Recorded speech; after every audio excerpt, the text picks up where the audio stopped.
আজকের রেসিপিটা হলো কচু চিংড়ির কোপ্তা। আজকে আমার রেসিপিতে যেহেতু কচু চিংড়ির কোপ্তা, তাই আমি নিয়েছি চিংড়ি মাছ, কাজু, পোস্ত, চারমগজ। এটাকে আমি টক দইয়ের সাথে একসাথে পেস্ট করে নিয়েছি। আর আছে কচু বাটা, কচুটাকে আমি হালকা সেদ্ধ করে ওটাকে গ্রেট করে নিয়েছি। আর লাগছে আমার ফ্রেশ ক্রিম, মেয়োনিজ, রসুন পেস্ট, চিজটাকে আমি গ্রেট করে নিয়েছি, গোটা গরম মশলা, ঘি, বাদাম ভাজা। এদিকে আমার লাগছে নুন, সানরাইজের লঙ্কা গুঁড়ো, সানরাইজের গরম মশলার গুঁড়ো। প্রথমে আমি একটা মিক্সিং বোল নিয়ে নিয়েছি। মিক্সিং বোলের মধ্যে আমি কচু বাটাটা নিয়ে নিলাম।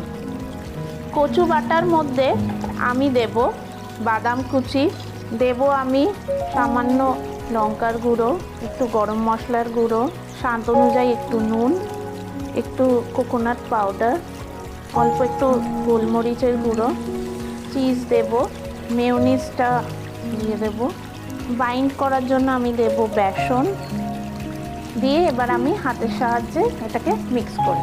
চিংড়ি মাছ যেগুলো আমি ভেজে রেখেছি, ছোট চিংড়ি, সেই ছোট চিংড়িগুলো এর মধ্যে আমি দিয়ে দেব, দিয়ে ভালো করে মেখে নেব। নিয়ে সব শেষে এর মধ্যে দিয়ে দেব ময়দা।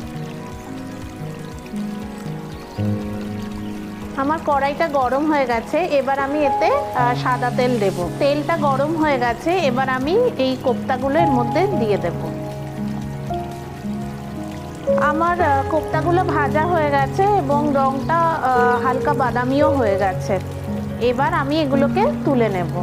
ঘিটা গরম হয়ে গেলে আমি এর মধ্যে গোটা গরম মশলাগুলো দিয়ে দেব। সামান্য একটু রসুন বাটা লাগবে। এরপরে আমি কাজু, পোস্ত, চারমগজ, দই দিয়ে যে বাটাটা ছিল এটা দিয়ে দেব। এই সময় কড়াইয়ের ফ্লেমটা আমি কমিয়ে দেব। এটা একটু কষানো হয়ে গেলে এর মধ্যে এবার আমি আস্তে আস্তে বাকি মশলাগুলো দিয়ে দেব।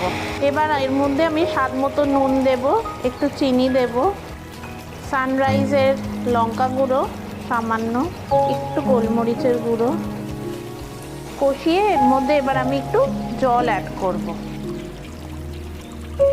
আমার গ্রেভিটা হয়ে গেছে, এর মধ্যে এবার আমি ভাজা বলসগুলো দিয়ে দেব।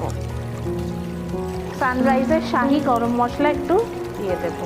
এবার আমি গ্যাসের ফ্লেমটা অফ করব, করে এর ওপর ক্রিম দিয়ে আমি নামাবো। আমার রান্নাটা রেডি। এটাকে আমি নামিয়ে নিয়ে এতে চিংড়ি মাছ দিয়ে আমি গার্নিশ করব। আমার রেসিপি